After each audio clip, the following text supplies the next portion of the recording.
우리가 관계중심전도라는 이 책을 통해서 주일 낮 시간에 관계중심전도를 배워가고 있습니다.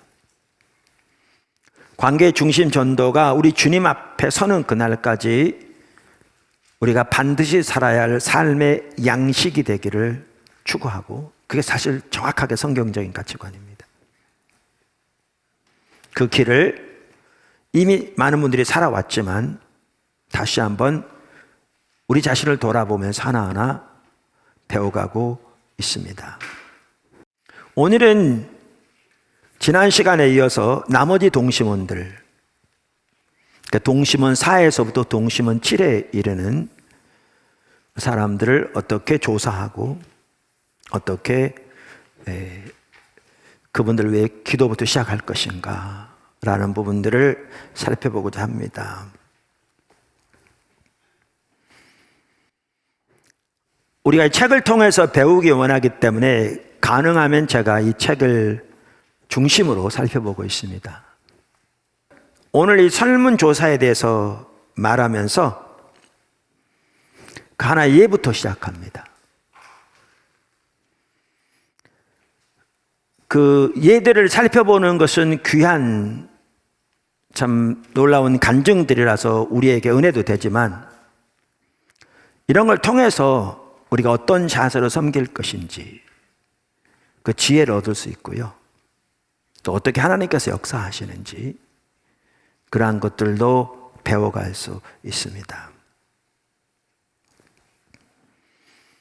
이 오스카 탐슨 박사는 그 무선 통신, 이제 이 부분에도 이렇게 상당히 즐겨 사용했던 분 같습니다. 우리에게도 할 수 있으면 한번 해보라. 그것의 묘미는 누구를 만나게 될지 전혀 모르는 데 있다, 이런 얘기도 합니다.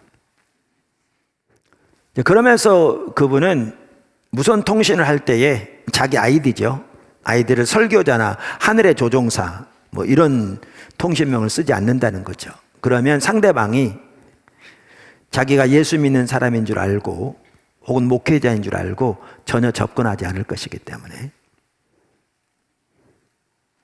그래서 젤리빈이라는 이름을 사용한답니다. 그러면서 한 번은 이제 휴스턴에서 집으로 돌아가고 있었던 때의 이야기가 나옵니다. 운전해 가고 있었는데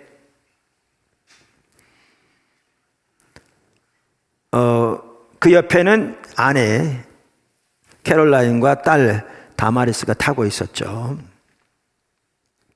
샌안토니오쯤 지날 때였었 얘기 같습니다. 사실 휴스턴에서 포트워스까지는 상당한 거리입니다. 제가 기억하기로는 서울에서 부산보다 좀 더 먼 거리입니다. 그래서 운전하다 보니까 피곤해서 이제 그 무선 통신을 켠 거죠. 그 도시를 지나갈 때는 많은 사람들이 서로 대화했었는데 도시를 약간 벗어나니까 이제 사람들이 많이 이제 끊어진 거죠. 그러다가 락키 마운틴이라는 그 통신명을 가진 사람이 들어온 겁니다. 연결된 거죠. 그래서 이제 탐슨 박사님 묻습니다. 어느 동네에 사세요? 그랬더니 상대방이 묻더랍니다. 지금 어디를 향해 가고 계세요? 이제 서로 뭐 운전하고 있다고 얘기를 했겠죠. 그랬더니 샌안토니오를 향해 가고 있습니다. 잠시 침묵이 흐르더래요. 그러더니 락키 마운틴이 이렇게 말하더랍니다. 젤리빈, 난 지금 목사님을 만나러 샌안토니오로 가고 있습니다. 만약 목사님도 날 도와줄 수 없다면 나는 곧바로 지옥으로 가버릴 것입니다. 그러니까 죽겠다는 거죠. 자살하겠다는 거죠. 이 말을 듣더니 딸이 그냥 의자를 뒤로 젖히고 거의 누워있다시피 앉아있다가 펄떡 일어나더니 아빠 무슨 말이에요? 뭐라고 그랬어요? 그러더래요. 그래서 오스카 탐슨 박사가 이렇게 얘기한 거죠. 믿기 어려우시겠지만 록키 마운틴 사실 젤리빈인 제가 목사입니다. 아니, 젤리빈이 목사님이라고요?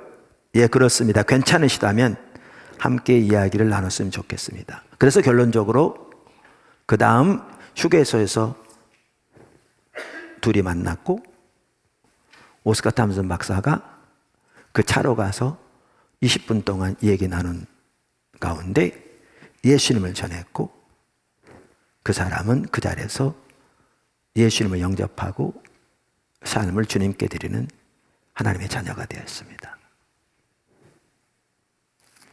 그러면서 이렇게 얘기합니다.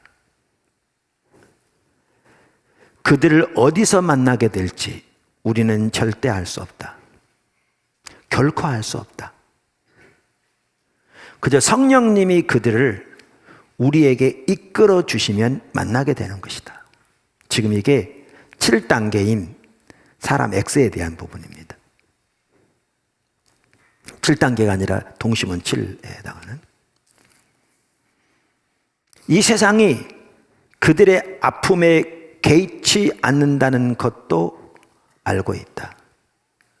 나는 이 땅에서 다시는 로키 마운틴을 만날 수 없을 것이다. 그는 혜성처럼 내 삶을 스쳐 지나갔다. 로키 마운틴처럼 당신에게도 다시는 보지 못할 누군가가 있다.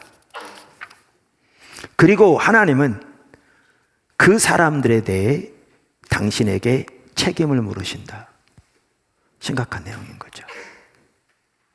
당신이 쓰임받을 준비가 되어 있기를 바라신다. 어떤 분들은 이제 이러한 것을 Divine Appointment라고 합니다. 그러니까 우리말로 구태 번역하자면 하나님의 약정. 그러니까 하나님이 하나님의 때에 사람들을 구원하시기 위해서 환경을 조정하시는 것을 말하는 거죠. 자, 그러면 이제 설문, 지난주에 이어서 이제 설문에 대해서 하나씩 살펴보겠습니다. 동심원 4 설문. 지난주에 동심원 2에 대해 살펴봤습니다. 직계가족. 또 동심원 3은 친척 혹은 친지인데, 형제라도 자기가 결혼했으면 형제들은 그 친척의 범죄에 속하는 게 좋다. 이렇게 살펴보았습니다. 동심원 4는 가까운 친구들입니다. 그러니까 어떤 친구는 가족보다 더 가까울 수 있잖아요. 특별히 친척보다 더 가까울 수 있죠. 그래서 그 가까운 친구들로 이루어진 그 관계가 이제 동심원 4에 해당하는 겁니다. 그러니까 이렇습니다. 오늘 본문이 보면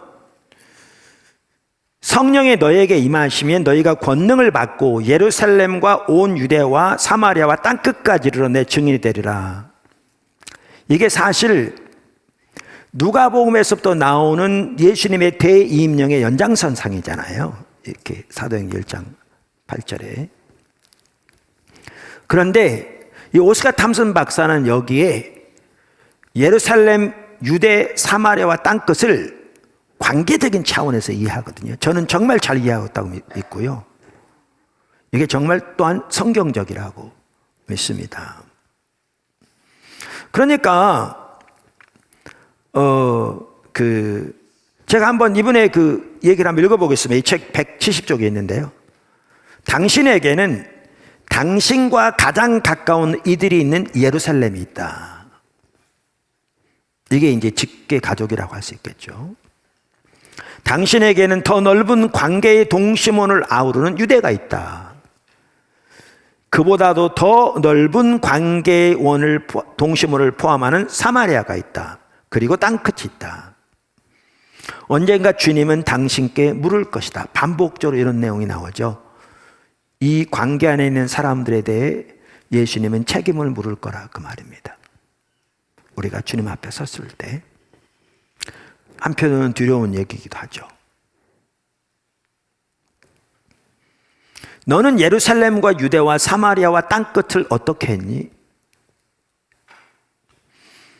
이렇게 물으실 거라, 그 말이죠. 이제 아버지, 제가 온 세상의 필요를 채울 수 없습니다. 하지만 저의 세계의 필요는 채울 수 있습니다. 라고 고백하라. 저는 저의 세계를 사랑할 수 있습니다. 저의 예루살렘의 필요를 채울 수 있습니다.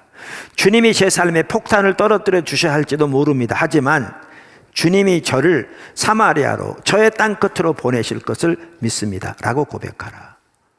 여러분 다 이렇게 하셨을 줄로 믿고요. 아직 안 하셨으면 오늘이라도 그렇게 하시기를 예수님으로 축복합니다. 그러니까 우리의 관계의 동심원 안에는 우리의 세계, 우리의 예루살렘, 우리의 유대, 우리의 사마리아, 우리의 땅끝을 주님께로 인도하기로, 그들을 사랑으로 섬기기로 결단하라, 그 말입니다. 그러면서 계속 이렇게 말합니다. 당신의 자원으로는 사람들의 필요를 다 채울 수 없다. 너무나 당연하죠. 당신의 자원으로는 부족하다. 하지만 예수님의 자원으로 사람들의 모든 필요를 채울 수 있다. 하나님 더하기 당신의 답은 언제나 충분이다. 자, 이렇게 이 예수님이 제자들에게 주신 대이임령을 관계적인 차원에서 이해하면서 가장 가까운 관계에서부터 전혀 알지 못했던 혜성처럼 우리의 삶에 지나가는 사람의 엑셀이기까지 이렇게 친한 단계별로 이렇게 7개로 나눈 겁니다. 동심원을. 그래서 네 번째가 이제 친한 친구인 거죠. 친한 친구인 거죠. 그러면서 이 네 번째 동심원에 들어갈 사람들을 이렇게 표현합니다. 동심원 4는 친한 친구들로 구성된 동심원이다. 때로 친한 친구는 친척보다 더 가깝다. 시간을 함께 보내는 이들, 중요한 일을 터놓고 의논할 수 있는 이들, 취미나 여가 활동을 함께하는 이들이 이들의 이름을 적어라. 도움이 필요해서 한밤중에 전화를 걸어도 만사를 제쳐놓고 달려올 수 있는 사람들이 포함되는 동심원 사회에 포함되는 친구들이다. 이런 사람을 여기다 적으라는 거죠. 그러면서 이렇게 가까운 친구가 아니면 동심원 5에 넣어라. 이렇게 말하고 있습니다. 그러면서 이렇게 말합니다. 친한 친구들에게도 필요가 있다.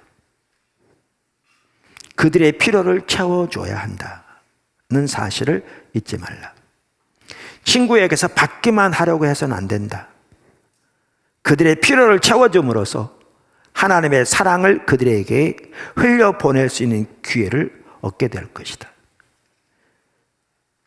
믿는 친구들이라면 서로 사랑하라는 말씀을 연습하고, 믿지 않는 친구들이라면 그들이 당신을 통해 흘러간 하나님의 사랑이 그들을 그리스도께로 이끌게 해달라고 기도하라.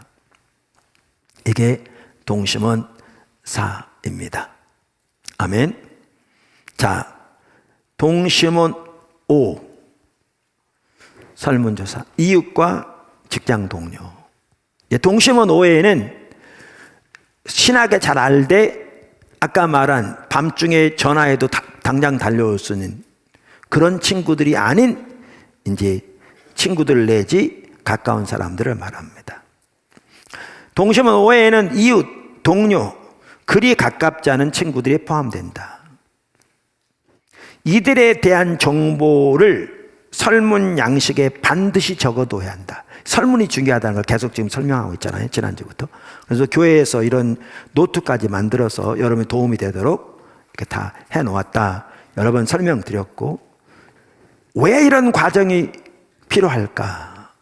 또 말합니다. 그들을 아끼기 때문이다. 그들에게 관심이 있기 때문이다. 그 말입니다. 그들을 소중히 여기기 때문이다.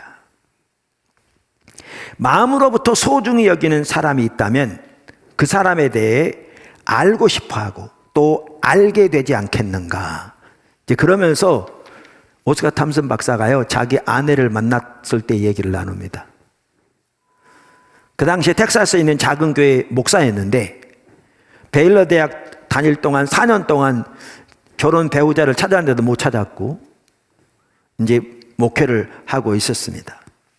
그런데 한 번은 신실한 감리교 평신도 친구가 어떤 일을 좀 도와달라면서 사무실에 와달라고 요청을 한 거죠. 그 친구 방을 가다가 그 비서실에 앉은 비서의 얼굴을 쳐다보고 그 몇 미터 되지 길을 가다가 넘어질 뻔하고 옆에 있는 거 집어차고 그런 거죠. 완전히 한눈에 반한 거죠. 그래서 들어갔더니 친구가 이런 일을 좀 해줬으면 좋겠다라고 부탁을 하는데, 잠깐, 근데 저 밖에 있는 여자가 누구냐고. 그래서 이렇게 말합니다. 그로부터 3주 동안 오스카 탐슨 박사는 FBI에 버금가는 탐색 작업을 했답니다. 그러면서 그는 그 여인의 모든 걸 알고 싶었답니다. 정보를 수집한 후에는 전략을 수립했답니다. 왜요? 관심이 있었기 때문에. 그러면서 이렇게 얘기합니다. 누군가에게 마음을 쓰고 하나님이 당신을 통해 그 사람을 돌보기 원하시면 그 사람에 대해 더 많이 알고 싶어진다. 그러므로 설문을 작성하라. 자, 그래서 이웃을 알아가라. 그러면서 이제 예가 나오는데요. 탐슨 박사의 친구 부부가 자기 집 맞은편에 사는 여기 한국 사람이 나옵니다. 한국인 부부를 좀 더 알고 친해지기 위해 노력한 내용이 여기 나옵니다. 근데 한국 교포들 같은 경우에 아무래도 영어가 미국 사람처럼 잘하는 것도 아니고 또 영어를 잘해도 문화가 다르기 때문에 이렇게 백인이나 흑인이나 뭐 자유롭게 이렇게 교제하고 하는 경우가 많지 않습니다. 아마 이 한국 우리 교포 부부도 그랬던 것 같습니다. 그래서 탐슨 박사의 친구 부부가 가까이 교제하기를 원하는데 쉽지 않은 거죠. 그런데 어떤 일이 있었냐면 그렇게 시작한 지 몇 달 후에 이 한국 부부의 아내의 어머니가 돌아가신 겁니다. 저는 교회에서도 가끔 말씀드린 대로 교회에서도 장례위원회에 보다 더 많은 분들이 함께 했으면 좋겠다. 이렇게 나누잖아요. 왜냐하면 우리가 상대방과 이 관계의 다리를 놓을 수 있는 가장 좋은 기회가 상대방이 기쁠 때와 상대방이 슬플 때입니다. 어려움을 당할 때. 특별히 장례식장에서는 죽음을 직면하는 상황이기 때문에 사랑으로 섬기면서 복음을 전할 수 있는 어느 때보다 좋은 기회거든요. 그래서 우리 포도나무교회 지체들이 자기중심적인 탈의 그 예를 들면 껍질을 벗어 던지고 나와 우리 주변을 보면서 사랑으로 섬기는 자리로 나아가되 이렇게 하나님께서 우리의 관계를 통해 상대방의 필요를 체험으로 사랑하고 믿는 사람들도 안 믿는 사람들 그렇게 함으로 주님께로 인도하는 일에 정말 그것이 우리의 삶의 패턴이 되어지도록 더 힘썼으면 좋겠고요. 그러면서 우리 장례나 이런 부분을 통해서도 더 그렇게 섬기는 자리로 그래서 하나님께서 우리 한 사람 한 사람을 통해 더 놀라운 열매를 맺으시는 자리로 세워지기를 간절히 축원합니다. 그래서 이제 장례 치르러 갈 거잖아요. 또 가기 전 갔다 온 이러한 과정을 통해서 이 탐슨 박사 부부가 이 한국 부부를 음식을 해다 주기도 하고 가 있는 동안에 애완동물을 돌보기도 하고 앞마당 장디도 깎아주면서 섬긴 겁니다. 사랑은 상대방의 필요를 채우는 것이다.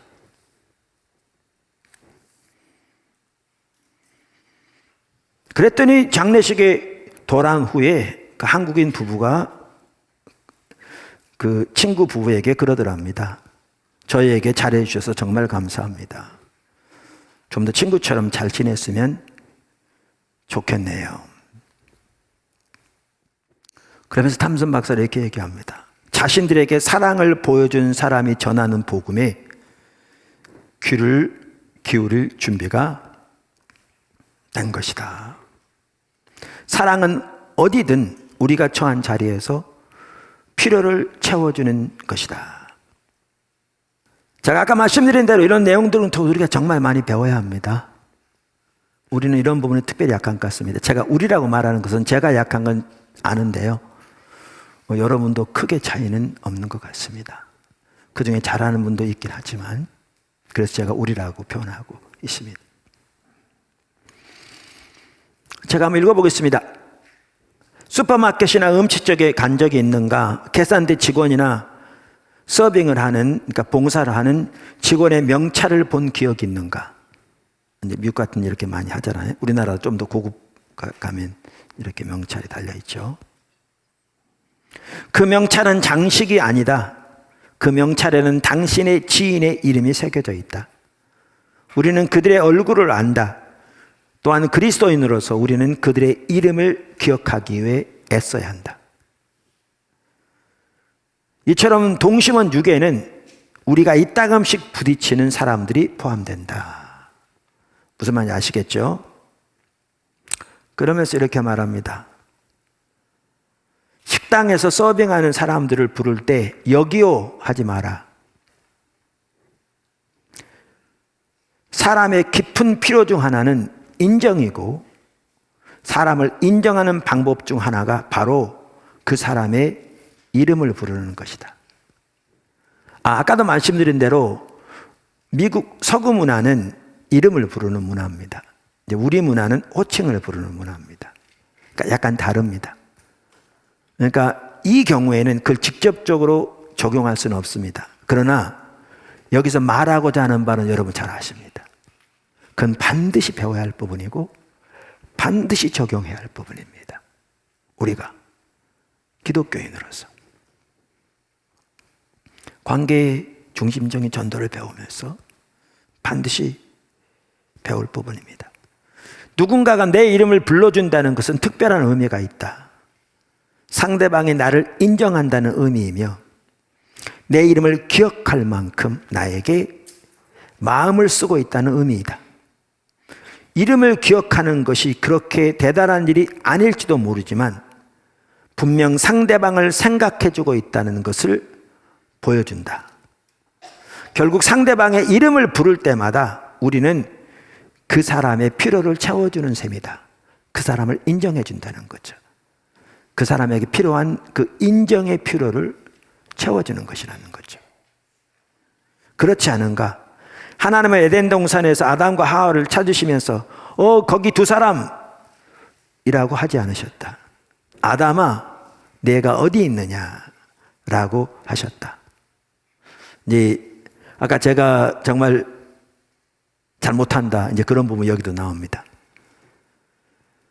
저런 이름을 잘 못 외우는데요, 이렇게 말한 사람이 있다면 좀 냉정한 얘기를 해야겠다. 이름을 기억하지 못하는 것은 충분히 마음을 기울이지 않기 때문이다. 이름을 외우는 데는 시간이 든다. 노력해야만 외울 수 있다.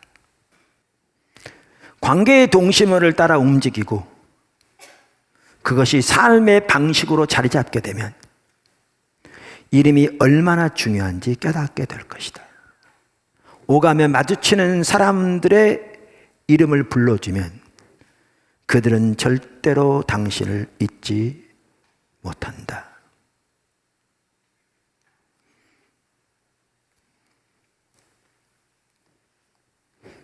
그러면서 이제 그 주변에 보면 아는 건 많이 아는데 머릿속에 정보와 지식은 가득 차 있는데 차다 못해 넘치기도 하는데 제대로 표현하지 못해서 설교를 제대로 하지 못하는 설교자들 예를 들면서 그들이 설교는 잘할지 모르지만 그들이 사랑하는 것을 알고 사람들의 필요를 채워주는 것을 알고 그때 하나님께서 그들을 사용하셔서 그들을 통해 많은 사람들을 사랑하게 하심으로 하나님이 귀한 열매를 맺으시는 것들을 주변에 많이 본다. 그런 얘기도 나눕니다. 심지어 상대방의 자녀들의 이름을 기억하는 것의 중요성에 대해서도 얘기합니다. 그러면서 이렇게 얘기합니다. 설문을 작성할 때 동심원 6의 지인들의 이름을 적어라. 그리고 계속해서 이들에 대한 정보를 수집하라. 그들과 관계를 쌓아가는 동안 그들의 필요를 알게 될 것이다. 말씀드린 대로 이게 이 시리즈 동안 듣고 소위 감동받을 내용도 아니고, 듣고 이 기간 동안 좀 해보려고 실천하는 것이 아니라, 큐티가 그렇듯이 우리가 주님 앞에 그날 가는 그날까지 지속적으로 이 삶을 살며 더 자라나며 주님이 우리를 통해서 더 많은 놀라운 열매를 맺으시는 그 삶이 되어야 되는 것이죠. 할렐루야. 마지막으로 동심원 7 설문, 이제 X라는 사람입니다. X라는 사람. 그러니까 어떤 사람은 이렇게 말한다는 거죠. 지금까지 쭉 한 내용을 나누면 잃어버린 세상에 대해서는 한마디도 아직 안 하셨습니다. 이렇게 말한다는 거죠. 왜냐하면 그러한 사람들의 머릿속에 있는 잃어버린 세상은 그 X라는 사람 의미하는 경우가 너무 많은 거죠. 아프리카 케냐의 나이로비에 있는 뒷골목의 사람들 등등등. 근데 한편은 이런 거죠. 지금까지 말한 모든 내용이 다 잃어버린 세상에 대해서 말한 것이다. 그러면서 A라는 사람의 동심원 E는 다른 사람에게는 X라는 사람이 될 수 있는 거죠.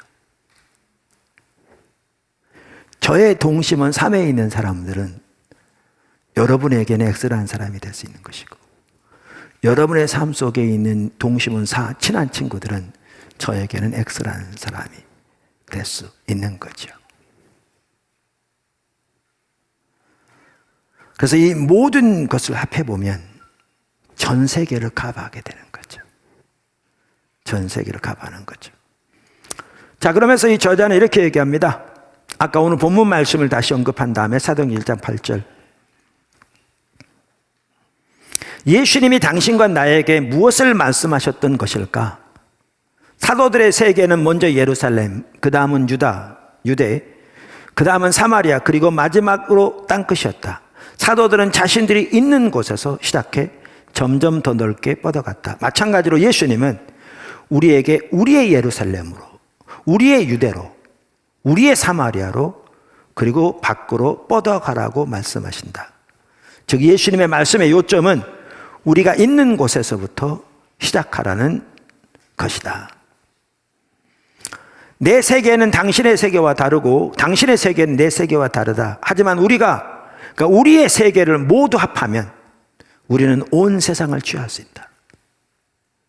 할렐루야. 한 가지 내가 발견한 것이 있다.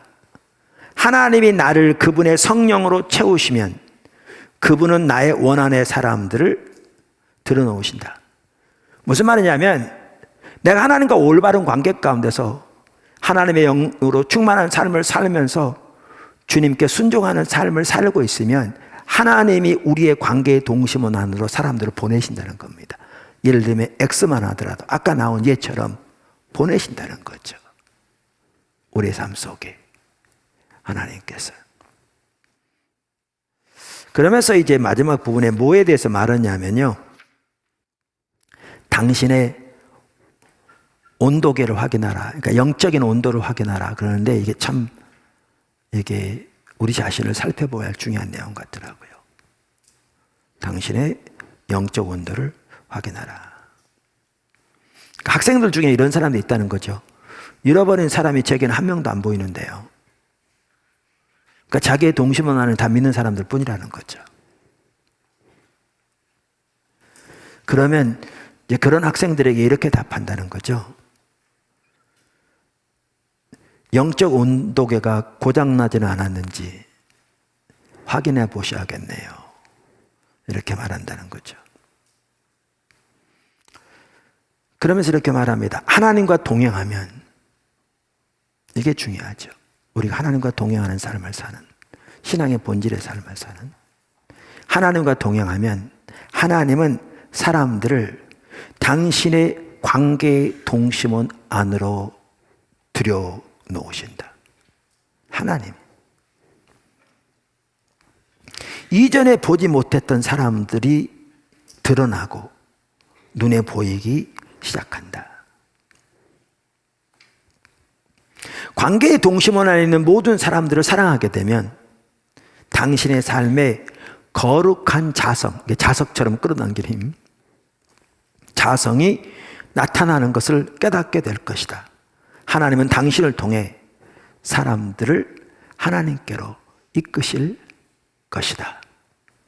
할렐루야. 기억하라. 사랑은 필요를 채워주는 것이다. 오늘도 여러 번 나왔습니다. 또한 전도가 오직 X라는 사람만을 대상으로 하는 것이 아님을 기억하라. 우리는 우리 세계 전체, 즉 우리 관계의 동심원 전체를 대상으로 삼아야 한다. 그러면서 이 동심원 7, X에 대해서 좀 더 이렇게 얘기합니다. 하나님이 누군가를 당신의 동심원 7에 보내주시면 그 사람이 혜성처럼 금세 스쳐 지나갈 수도 있다는 것을 기억하라. 그러나 그 짧은 순간에도 하나님은 분명한 목적을 가지고 그를 보내신다. 여러분이 이번 주간에 이 설교를 듣고 이런 면에서 관심을 가지고 하나님의 행하심을 여러분의 삶 속에서 주시해 본다면 적지 않은 여러분이 이번 주간에 하나님의 행하시는 놀라운 역사를 경험하게 되실 줄로 믿습니다. 그런 일이 일어날 겁니다. 어쩌면 그렇게 스쳐 지나간 후 다시는 그 사람을 볼 수 없을지도 모른다. 그러나 요한복음 7장 38절은 그 배에서 상수의 강이 흘러나리라고 확증한다. 내가 주님 안에 거하고 주님께 순복하면 나는 생명이 있는 자다. 하나님의 자녀라는 거죠. 그러면 하나님은 그러한 하나님의 자녀의 삶 속에서 열매를 맺으실 수 있다는 것이지요. 하나님은 그의 자녀가 X라는 사람의 필요를 채워줄 것을 알기 때문에 X라는 사람을 그 자녀들의 삶 속에 보내신다는 겁니다. 우리들의 삶 속에. 그리고 하나님의 자녀가 X라는 사람을 사랑으로 섬길 때 그 사람은 하나님의 능력을, 하나님의 사랑을 경험하게 되는 것이지요. 그게 우리를 부르신 부르심입니다. 그게 예수님의 대이임령이기도 합니다.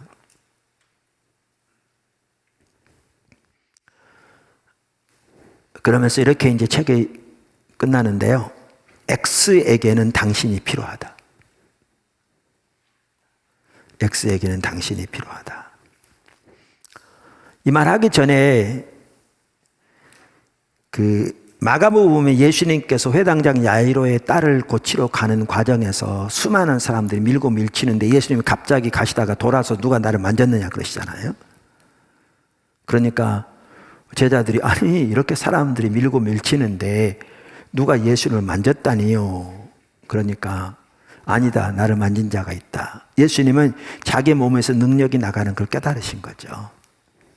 그렇게 돌아섰더니 12해 동안 혈루증 들은 여인이 예수님의 옷깃만 만져도 나리라는 믿음 가운데 쉽지 않았겠죠. 그 수많은 사람들이 있는데 밀치고 들어가서 믿음으로 예수님을 만졌더니 예수님으로부터 능력이 나와서 그 혈루병이 깨끗하게 치유된 거잖아요. 그래서 그가 그 사실을 말하죠. 이것을 언급하면서 이렇게 얘기하는 겁니다. 누군가 당신에게 소위 손을 댈 것이다. 그러면서 우리가 앞에서 그 할리우드 프로듀서 비행기 타고 가다가 예수님 믿게 된 사건이 있었잖아요. 그런 것처럼 누가 손을 댈 것이다.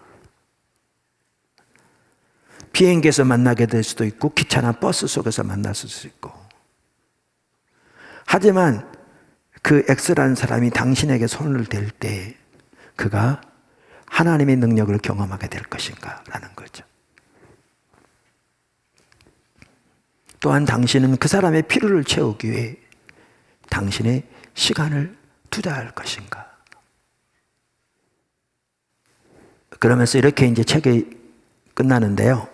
X에게는 당신이 필요하다. 계속 이렇게 말합니다. 오스카 탐슨 박사는. 내 말이 무슨 의미인지 이해가 되는가? 수많은 사람들이 당신의 삶을 거쳐갈 것이다.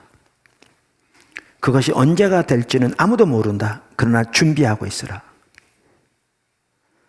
그리고 아버지 제가 여기 있습니다라고 기도하라.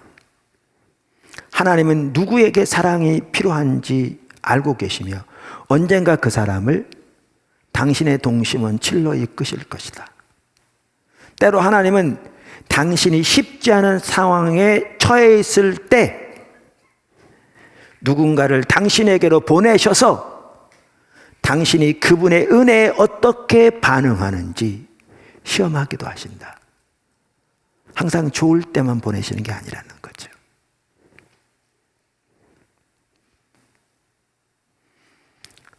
이렇게 살아갈 때 전에 잃어버린 자가 보이지 않는다고 말했던 학생들도 주님께 순복하며 살아가니 제 힘으로 그들을 찾아다닐 때보다 더 많은 사람들을 만나게 된다고 고백하는 경우를 자주 보았다는 것이죠.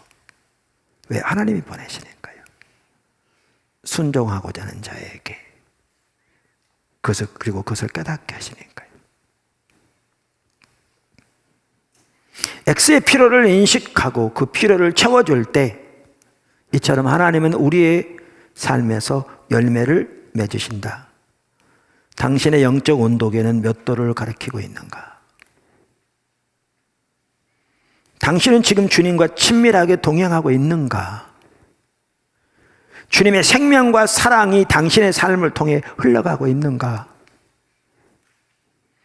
당신의 삶을 통해 사람들이 그리스도를 만나게 될 것이라고 믿고 주님이 사람들을 당신의 삶에 보내실 수 있는가?